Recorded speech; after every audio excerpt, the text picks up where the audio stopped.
नमस्कार, आप देख रहे हैं पंजाब कृषि टीवी और मैं हूं अरुण चोपड़ा।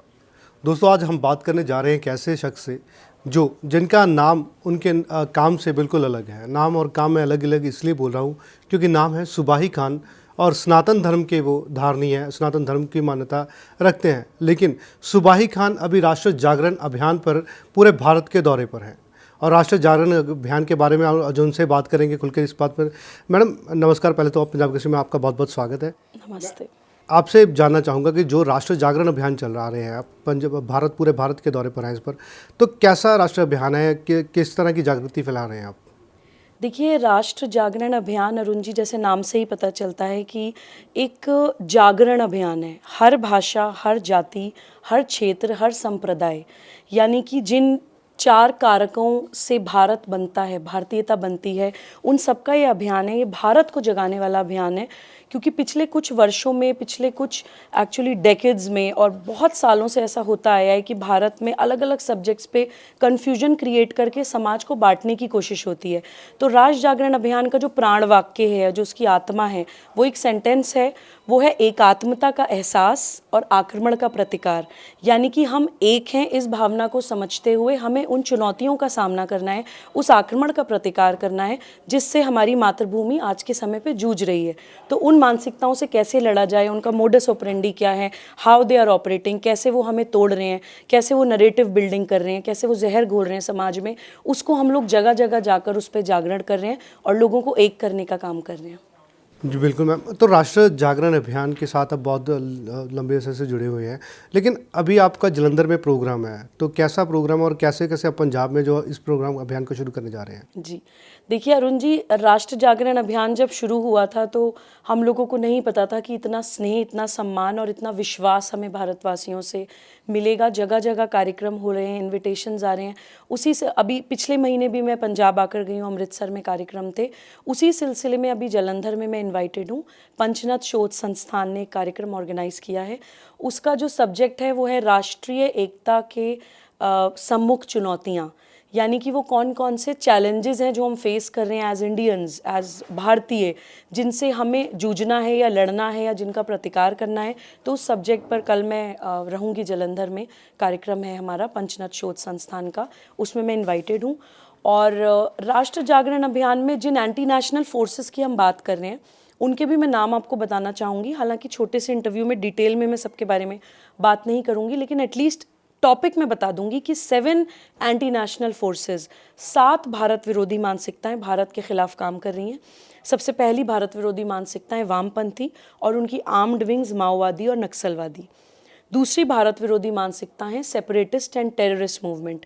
मैं इस्लाम संप्रदाय से आती हूँ। बहुत लोगों को कन्फ्यूजन होता है जब मैं अपने आप को सनातनी बोलती हूँ, तो बहुत लोगों को लगता है कि शायद मैंने इस्लाम छोड़ दिया है। ऐसा नहीं है। मैं बोलती हूँ कि मेरा धर्म सनातन है, मेरा पंथ आज भी इस्लाम है। मैं अपने आप को सनातनी मुसलमान बोलती हूँ। मेरा नाम आज भी सुबूही खान है। तो वो जो अलगाववादी और आतंकवादी संगठन भारत में काम कर रहे हैं, वो रिलीजन को इस्तेमाल करके, उस रिलीजन के बच्चों को भटका के, रिलीजन की परिभाषा को डिस्टॉर्ट करके एक आतंकवादी उनको बनाने की तरफ प्रेरित करते हैं। तो मैं इस्लामिक स्टेट के खिलाफ हूँ, लेकिन इस्लाम के नहीं। इसी तरह से सिख खालसा पंथ के बच्चों को भड़काकर कुछ लोगों को खालिस्तान की तरफ उनके ईमान को जोड़ने की कोशिश की जाती है। तो हम उस आक्रमण का भी हमें प्रतिकार करना है कि हम खालिस्तान के खिलाफ हैं लेकिन खालसा के नहीं।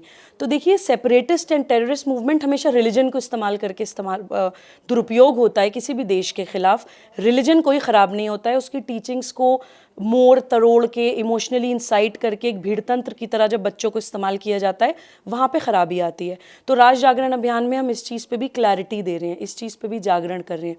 तीसरी भारत विरोधी मानसिकता है intellectual terrorist and urban Naxals, जो सूटेड बूटेड है, वेल स्पोकन है, अंग्रेज़ी बोलते हैं, यूनिवर्सिटीज़ में, कॉलेजेस में हैं, ब्यूरोक्रेसी में हैं, गलत इतिहास पढ़ाते हैं, मीडिया में है, फिल्म इंडस्ट्री में है। वो लोग कैसे धीरे धीरे हमें हमारी मातृभूमि से, हमारी संस्कृति से, भारतीयता से तोड़ देते हैं, हमें पता नहीं चलता। वो तलवार लेकर या घोड़ों में या सुसाइड बॉम्बर्स बन के नहीं आते, तो हमें वो टेररिस्ट नहीं लगते हैं।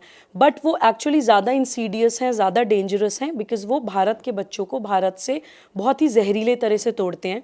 तो वो intellectual terrorist and urban Naxals तीसरी भारत विरोधी मानसिकता है। चौथी भारत विरोधी मानसिकता है इंटरनेशनल पावर्स, नेचुरली, बिकॉज वो हमारी आध्यात्मिक एकता, हमारे आध्यात्मिक बल को जानते हैं। उनको पता है कि भारत जिस दिन एक हो गया, जिस दिन भारत का समाज संगठित हो गया, हर भाषा, हर जाति, क्षेत्र, संप्रदाय आपस में एक होके भारत के लिए खड़ा हो गया, उस दिन भारत दोबारा से विश्व गुरु है। उसको समय नहीं लगेगा दोबारा से आर्यवर्त बनने में, सोने की चिड़िया बनने में। तो वो इंटरनेशनल पावर्स भी हैं, फंडिंग करती हैं, देश के खिलाफ एक नैरेटिव बिल्डिंग करने की कोशिश करती हैं। अफसोस इस चीज़ का है कि वो विदेशी ताकतें हमारी ताकत पहचानती हैं, लेकिन हम लोग खुद अपनी ताकत नहीं पहचानते हैं। तो राज जागरण अभियान में हम इस चीज़ का भी जागरण कर रहे हैं। एक भारत विरोधी मानसिकता है विधर्मी राजनीतिक दल, जो हमारे अपने लोग हैं लेकिन सत्ता में रहने के लिए किसी भी भारत विरोधी मानसिकता के साथ हाथ मिला लेते हैं। कोई भी देखिए पॉलिटिकल पार्टी, बिकॉज राष्ट्र जागरण अभियान एक सामाजिक अभियान है, मैं किसी भी राजनीतिक दल का नाम नहीं लूँगी, लेकिन मैं ये कहूँगी कि कोई भी पॉलिटिकल पार्टी आपको भाषा, जाति, क्षेत्र या संप्रदाय में बांटे तो वो राष्ट्र विरोधी है और वो समाज विरोधी है, इंसानियत के विरोधी है। एक और भारत विरोधी मानसिकता है धर्मांतरण माफिया। जैसे इस्लाम रिलीजन को और खालसा पंथ को कैसे दुरुपयोग करने की कोशिश की जा रही है, मैंने आपको बताया, ऐसे ही क्रिश्चियनिटी को दुरुपयोग करके धर्मांतरण माफिया भारत में काम कर रहे हैं। किसी गरीब इलाके में जाएंगे, एक हाथ से 2 रोटी खिलाएंगे, दूसरे हाथ से गले में क्रॉस डाल देंगे। देखिए, हम किसी भी पैगंबर, किसी भी प्रॉफिट, किसी भी आराध्य के खिलाफ नहीं है, हम किसी भी रिलीजन के खिलाफ नहीं है।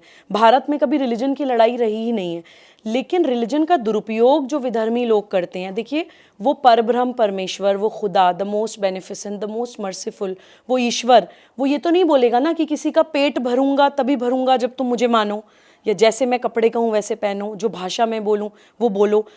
जिसने पूरी दुनिया बनाई है वो रब्बुल आलमीन खुदा, उसके लिए तो हर भाषा अपनी है, हर जाति अपनी है, हर संप्रदाय अपना है, हर देश उसका अपना है। तो जो भी लोग रिलीजन को इस्तेमाल करके अपनी सत्ता फैलाने की कोशिश करते हैं, वो एक बहुत बड़ी एंटी नेशनल फोर्स है।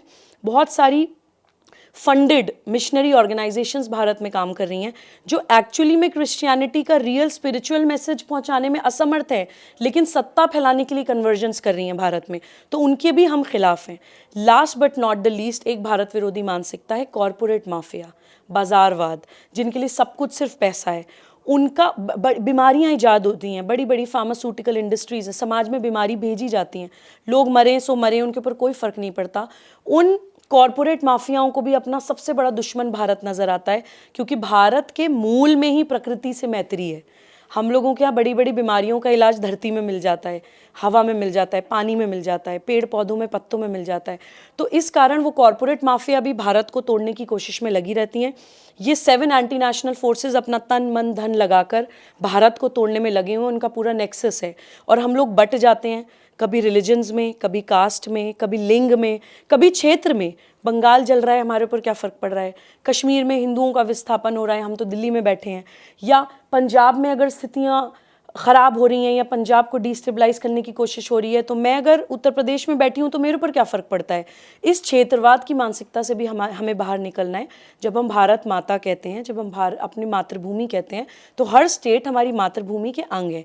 किसी भी स्टेट में कुछ ख़राब हो, किसी भी स्टेट के भाई बहन किसी भी दुख या परेशानी से जूझ रहा हो, तो पूरे भारत से आवाज़ उठनी चाहिए। तो यही है राष्ट्र जागरण अभियान, एकात्मता का एहसास और आक्रमण का प्रतिकार। जी बिल्कुल, आपने अभी बात की कि पंजाब और उत्तर प्रदेश की जैसे बात कर रहे थे, पंजाब में जो मौजूदा परिस्थितियाँ हैं, खालिस्तान की बात कर रहे थे आप। खालिस्तान एक ऐसी बीमारी बन के लगा हुआ है पंजाब को कि पंजाब के युवाओं को रास्ते से भटका रहा है अपने रास्ते पे जाने के लिए। लेकिन जो आप राष्ट्रीय जागरण अभियान चला रहे हैं, पंजाब के अंदर वो कैसे काम करेगा और पंजाब में की परिस्थितियों को आप कैसे देख रहे हो? देखिए अरुण जी, बहुत अच्छा आपने सवाल पूछा है। मैं आपके इस सवाल के जवाब में कुछ उदाहरण देना चाहूँगी।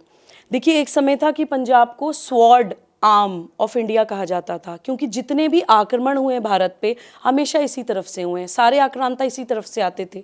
और जो सबसे पहली रेजिस्टेंस मिलती थी उनको, वो पंजाब से ही मिलती थी। तो ये जो भूमि है इसको, और मैं एक चीज़ और आपको बोलना चाहूँगी कि भारत में स्टेट के हिसाब से मत देखिए। आज जो आप देख रहे हैं छोटा सा एक टुकड़ा पंजाब, पहले सिर्फ इतना ही पंजाब नहीं था। हर भारत के मैप में हर क्षेत्र की एक स्पेशलिटी होती है। जैसे मैं उत्तर प्रदेश से आई हूँ, तो उत्तर प्रदेश में पूरे देश का आध्यात्मिक बल बसता है, और इसी कारण मतलब इसी दृष्टि से अगर देखें तो पंजाब, हिमाचल प्रदेश और हरियाणा ये पूरी शौर्य का क्षेत्र है, शौर्य की भूमि। ओलंपिक्स में आप देखिए हरियाणा के कितने बच्चे अवार्ड्स मेडल्स जीत कर ला रहे हैं। इंडियन आर्मी में आप देखिए जाट रेजिमेंट, सिख रेजिमेंट, तो ये फियर्स फाइटर्स हैं, ये वीर कौम है, भारत की आर्मी है भारत की। तो उनको भारत से तोड़ने के लिए ये सातों भारत विरोधी मानसिकताएं, वही जैसे मैंने आपको बोला अपना तन मन धन लगा के भारत से तोड़ने का काम कर रही हैं। बच्चों को रियल इतिहास से नहीं जुड़ने दिया जाता है। राज जागरण अभियान में जब मैं प्रवास कर रही थी तो मैं प्रवास करते करते पहुंची पांवटा साहिब, हिमाचल प्रदेश। वहाँ मुझे पता चला कि पांवटा साहिब इसलिए कहा जाता है क्योंकि गुरु गोबिंद जी अपने जीवन के सबसे ज़्यादा समय उन्होंने वहाँ पे पाँव टिकाए, तो इसलिए उसको पांवटा साहिब कहा जाता है। और पांवटा साहिब में मुझे खालसा पंथ का ऐसा ग्लोरियस इतिहास पता चला कि तीन रीजंस मेन थे खालसा पंथ की स्थापना के। एक ऐसी कौम जो डराने से डर ना सके, जो छुपाने से छुप ना सके, और जो धर्म के लिए यानी कर्तव्य के लिए, धर्म की परिभाषा भी हमें समझनी ज़रूरी है, वो भी मैं आपको आगे ज़रूर क्लियर करना चाहूँगी। कर्तव्य के लिए, अपनी मातृभूमि की रक्षा के लिए अपनी जान भी गंवाने से पीछे ना हटे, वो है सिख। और उस समय ये तय हुआ था कि हर घर का बड़ा बेटा सिख बनेगा। तो पंजाब से मुझे बहुत उम्मीदें हैं राज जागरण अभियान को लेकर कि आज मेरी मातृभूमि खतरे में है, तो मैं अपने बड़े भाई की तरफ ना देखूं तो मैं किसकी तरफ देखूं? अगर भारत मातृभूमि है, अगर भारत माता है, तो देश के हर महिला और पुरुष भाई बहन हैं। तो पंजाब के भाइयों से, पंजाब की बहनों से मेरी अपेक्षाएं हैं कि वो मेरे बड़े भाई बहन हैं, और भारत की रक्षा के लिए, भारत की चुनौतियों से जूझने के लिए जो स्वॉर्ड आर्म ऑफ इंडिया है, अगर वो नहीं खड़ी होगी तो कौन खड़ा होगा? कुछ उदाहरण मैं आपको और देना चाहती हूँ। सदगुरु राम सिंह जी, कूका सिख आंदोलन, ये सब चीज़ें हम लोगों को बताई नहीं जाती हैं कि अंग्रेज़ों के समय में जो सबसे फियर्स रेजिस्टेंस मिली थी पूरे भारत में, सबसे पहला स्वदेशी आंदोलन पंजाब से शुरू हुआ था। एक पैरेलल एडमिनिस्ट्रेशन खड़ी करी गई थी अंग्रेज़ों के खिलाफ, उन अपने स्कूल्स बनाए थे, अपनी पोस्टल स्टैम्प तक थी। और जो कूका आंदोलन था, उनके जो मेन ये थे सदगुरु राम सिंह जी, इनके दो मेन रीजंस थे। एक तो गौकशी के खिलाफ इन्होंने आवाज़ उठाई थी, और एक पंथ परिवर्तन के, धर्मांतरण जिसको हम बोलते हैं आम भाषा में, उसके खिलाफ उन्होंने आवाज़ उठाई थी कि एटलीस्ट हम अपने होते हुए तो नहीं होने देंगे। तो इस तरह के फियर्स फाइटर्स हैं हमारे सिख भाई बहन, तो इसी कारण उसको तोड़ा गया। शौर्य की भूमि को भाषा के आधार पे तोड़ दिया। मेरे गुरुजी माननीय के.एन. गोविंदाचार्य जी बहुत सुंदर बात कहते हैं कि भारत की जो साइकोलॉजी है, भारत का भूमनोविज्ञान 4 कारक प्रभावित करते हैं: भाषा, जाति, क्षेत्र और संप्रदाय। जब समाज एक होता है, संगठित होता है, तो ये 4 कारक भारत की ताकत हैं। और जब समाज बटा होता है, आपस में लड़ रहा होता है, तो यही 4 कारक अलगाववाद और विभाजन का कारण बनते हैं। तो यही देखिए, उत्तर प्रदेश में देश की सबसे ज़्यादा जातियां बसती हैं, तो उत्तर प्रदेश को जातियों में तोड़ा जाता है। पंजाब क्योंकि फियर्स शौर्य की भूमि है, तो उसको भाषा के आधार पे तोड़कर 1966 में पंजाब और हरियाणा बना दिया। हरियाणवी बोलने वाले भाई बहनों को और पंजाबी बोलने वाले भाई बहनों के आपस में कैसे बीज डाल दिए कि आप अलग हैं। तो भाषा अलग अलग बोलना हमारे देश की खूबसूरती है, उसको आधार बनाते हुए तोड़ दिया। आप सर्च करिएगा, 1966 में पंजाब पूरे देश की जीडीपी में नंबर 1 था। तोड़ के आपने उनको कमज़ोर कर दिया, और तब भी क्योंकि वो जेनेटिकली वीर हैं, तब भी आप उनको तोड़ नहीं पाए। तो आज पूरे पंजाब को नशे में धकेला जा रहा है, पंजाब के युवाओं को, कौम को नशे में धकेला जा रहा है। तो मैं ये भी अपील करती हूँ पंजाब वासियों से, देखिए आप जगह जगह गाँव में सर्वे कर लीजिए अरुण जी, बहुत से ऐसे गाँव हैं जो पूरे गाँव ऑलमोस्ट अधिकतर बच्चे HIV पॉजिटिव हैं उस गाँव में, क्योंकि 3 या 4 इंजेक्शन से पूरा गाँव नशा ले रहा है। तो इस तरह से हमारे फियर्स फाइटर्स को, वीर कौम को भारत से तोड़ा जा रहा है, उनको कमज़ोर बनाया जा रहा है, और कहीं उनको रिलीजन के नाम पे भड़का के भारत के खिलाफ खड़े करने की कोशिश करी जा रही है, कहीं उनको नशे में धकेला जा रहा है, कहीं उनको उनका ग्लोरियस इतिहास नहीं बताया जा रहा है। देखिए, मैं कुछ आपको फ्रीडम फाइटर्स के नाम बताती हूँ, पंजाबी फ्रीडम फाइटर्स के, जो मुझे पंजाब प्रवास के दौरान पता चले। मदन लाल ढींगरा जी, भगत सिंह, सुखदेव, राजगुरु, शहीद उधम सिंह, मोहन लाल पाठक जी, ये सारे फियर्स फ्रीडम फाइटर्स पंजाब की धरती से निकले हैं। वो इतिहास हम लोगों को ये चाहते हैं कि हम लोगों को ना पता चले। जलियांवाला बाग की बात सब करते हैं, मैं पंजाब में घूम रही हूँ तो मैंने देखा कि पंजाब की गली गली में जलियांवाला बाग है। जो अंडमान निकोबार में जितने भी सजाए काला पानी के लिए भेजे जाते थे फ्रीडम फाइटर्स, आप सर्च करिए, उसमें अधिकतर फ्रीडम फाइटर्स पंजाब के होते थे। तो देखिए राष्ट्र जागरण अभियान में पंजाब तो मुझे लग रहा है कि बहुत इंपॉर्टेंट एक सेंटर की तरह हम लोगों का होने वाला है, तो उसमें डेफिनेटली हम काम करेंगे। हालांकि यूपी को मैंने राष्ट्र जागरण अभियान का केंद्र बनाया है, लेकिन बहुत सारी दृष्टि से देखा जाए तो पंजाब भी इसमें एक बहुत इंपॉर्टेंट रोल प्ले करेगा, और इसमें हमारा प्रवास अधिकतर जितनी ज़्यादा जगह हम हो सकता है कवर करने की कोशिश करेंगे। तो मैम इससे हटके थोड़ा सवाल है अभी, अगर मेरा, आपका नाम सुबाही खान है, सनातन धर्म आपकी मान्यता रखते हैं, लेकिन दोनों को कैसे एक साथ जोड़ के चलाते हैं? आज भी मैं देख सकता हूँ कि आपके माथे पे टीका लगा हुआ है। अगर इन्हीं बातों पे जाएं तो अगर मुस्लिम धर्म की मैं बात करूँ तो बहुत सा विरोध भी उठता है इन चीज़ों का, तो कैसे मैनेज कर पाती हैं आप दोनों चीज़ों को?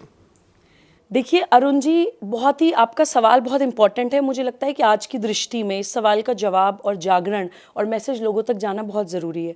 मैंने एंटी नेशनल फोर्सेस में एक आपको नाम गिनवाया, बौद्धिक आतंकवादी।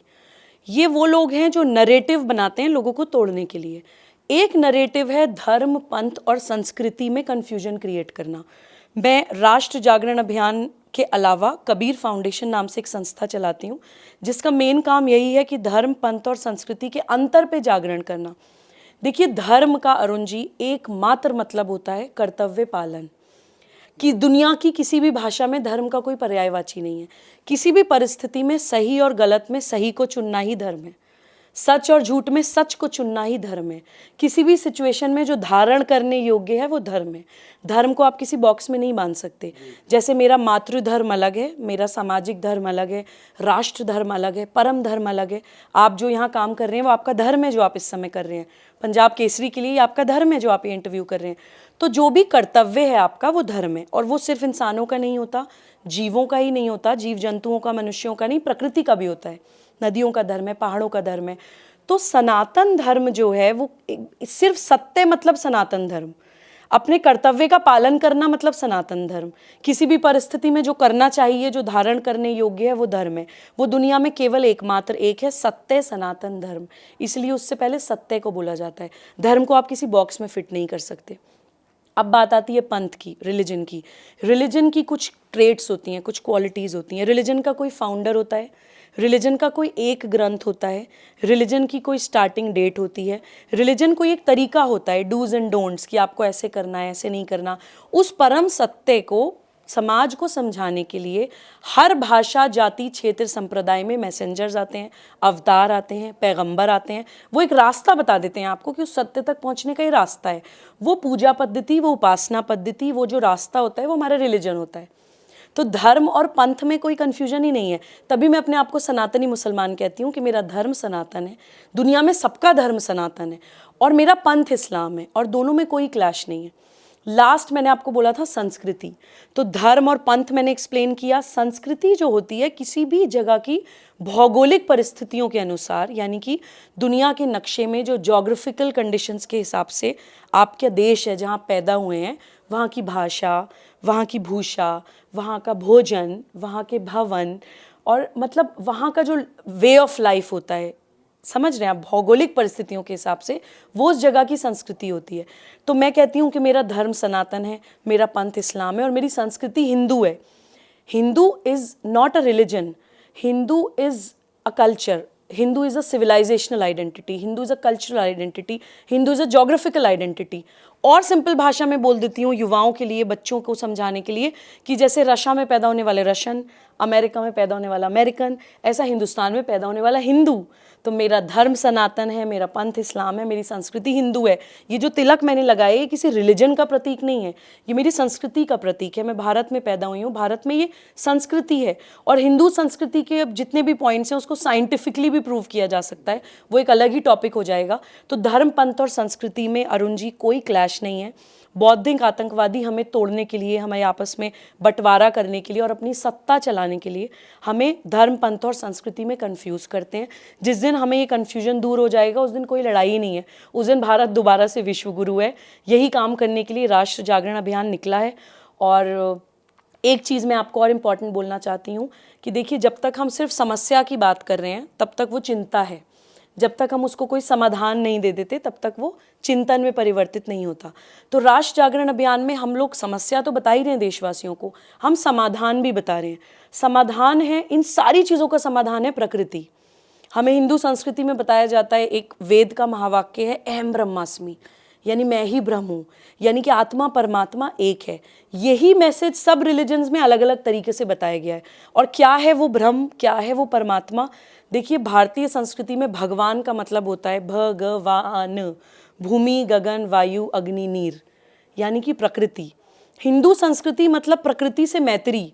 हिंदू को इतनी वेरीड कल्चर है, आप हिंदुस्तान में कहीं चले जाइए, कश्मीर से लेकर कन्याकुमारी में भाषा अलग है, खाना पीना अलग है, पहनना ओढ़ना, पूजा पद्धति, आराध्य उपासना का तरीका, लाइफस्टाइल सब अलग है।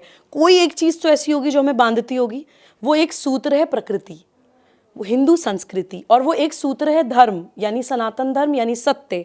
तो ये दो सूत्र हैं जिन्हें हमें पकड़ के चलना है, सत्य पे चलना है और प्रकृति की ओर वापस लौटना है। Break the shackles of the society, जो सो कॉल्ड क्रिएटेड शैकल्स हैं, and get back to the nature.